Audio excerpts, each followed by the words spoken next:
It is happening right now. Look at the map. Look at the streets. We are watching the simultaneous breakdown of the American order at home and the Western alliance abroad. You might think these are two different stories. You might think the riot police in Minneapolis have nothing to do with the soldiers landing on the ice in Greenland. You would be wrong. They're the same story. They are both about power. They are both about what happens when the executive branch decides that the old rules no longer apply. On one side, we have the Twin Cities, Minneapolis and St. Paul. They are burning with rage. A federal judge has just issued a historic order blocking federal agents from doing their jobs. U.S. attorneys are resigning in protest. The Department of Justice is at war with itself, and a woman named Renee Nicole Good is dead after a confrontation with ICE that has torn the city apart. On the other side, we have the Arctic, the top of the world. President Trump has drawn a red line in the snow. He wants Greenland. He says we need it for the Golden Dome missile shield. He says we need it to stop China.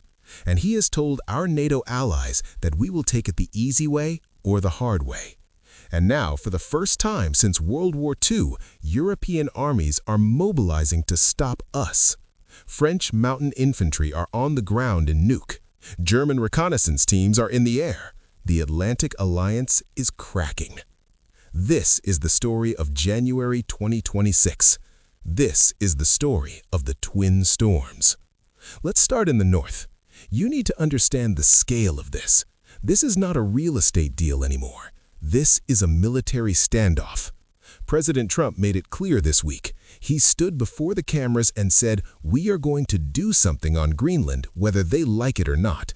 He said, "If we don't do it the easy way, we will do it the hard way." What is the hard way? We got a preview on January 3rd in Venezuela. The raid that captured Nicolas Maduro proved that the Monroe Doctrine is back. It proved that sovereignty is optional. Now that same logic is pointing north. The administration calls it the Donroe Doctrine. It means no peer competitors in our hemisphere. The White House argues this is existential. They are building the Golden Dome. This is the massive $175 billion missile defense system. It is designed to stop hypersonics. It is designed to stop nukes. And you cannot build a dome over America without the North Pole. The president posted on Truth Social that Greenland is vital for the Golden Dome. He said NATO becomes far more formidable with Greenland in the hands of the United States.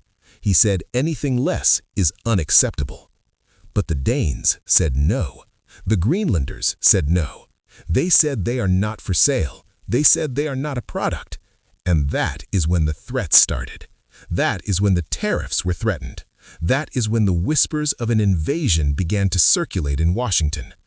Europe heard the threats, and Europe panicked. They realized that Article 5 of the NATO treaty might not protect them from the United States. So they did something unprecedented. They launched Operation Arctic Endurance. This is historic. Denmark, France, Germany, Sweden, Norway, they are deploying troops to Greenland right now. They call it an exercise. They call it training. But do not be fooled. This is a tripwire. We have reports of French chasseurs alpins.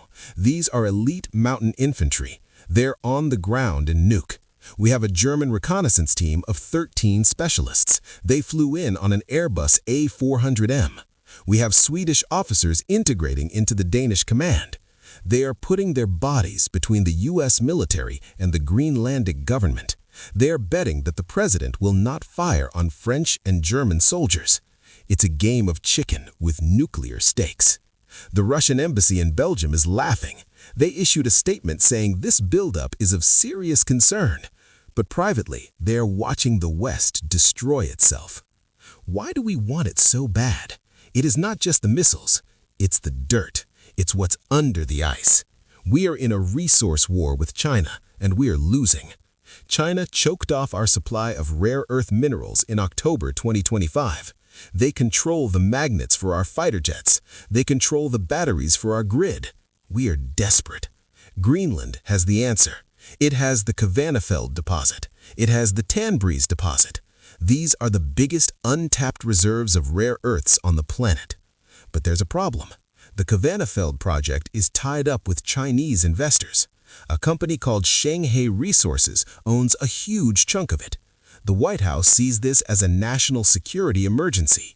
They see Beijing sitting on our strategic reserves. So they put a price tag on the island. NBC News reports that officials have estimated the cost of buying Greenland at $700 billion.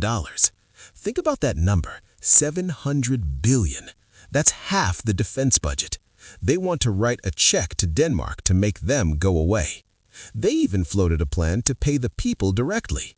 Sources say they discussed giving every Greenlander a lump sum, $10,000, maybe $100,000, just to vote to join the United States.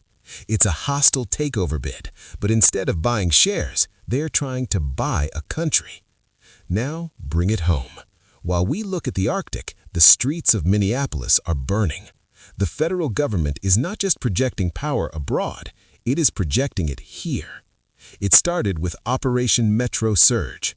This was supposed to be a crackdown on criminal aliens. The Department of Homeland Security sent 2,000 agents to the Twin Cities. They said they were going after the worst of the worst, murderers, rapists. But then came January 7th. An ICE agent named Jonathan Ross shot a woman named Renee Nicole Good. She was 37. She was an American citizen. The official story is self-defense. DHS says she weaponized her vehicle. They say she tried to run the agent over. They called it an act of domestic terrorism. But the video tells a different story. Witnesses say she was trying to drive away.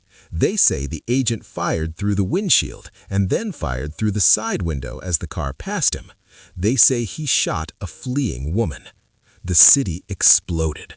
Protests erupted everywhere, and the federal response was overwhelming. We saw tear gas, we saw flashbangs, we saw agents in unmarked cars snatching people off the street. This is where the system started to break. The state of Minnesota tried to investigate, but the federal government cut them off.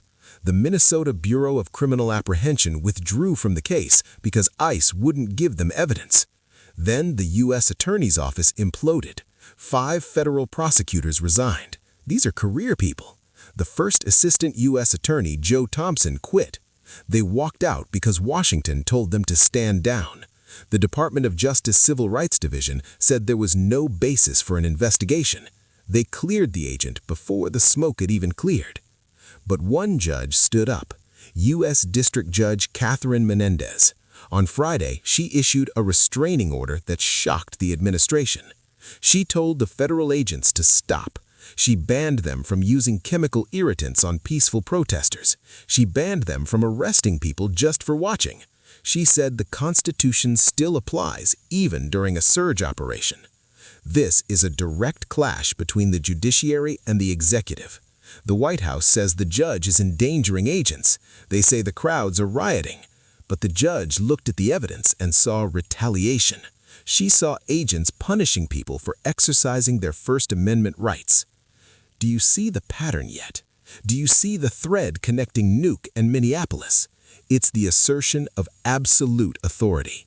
In Greenland, the administration says we don't need treaties, we don't need permission, we need the land, we need the radar, we need the minerals, and if the law stands in the way, we will use the hard way.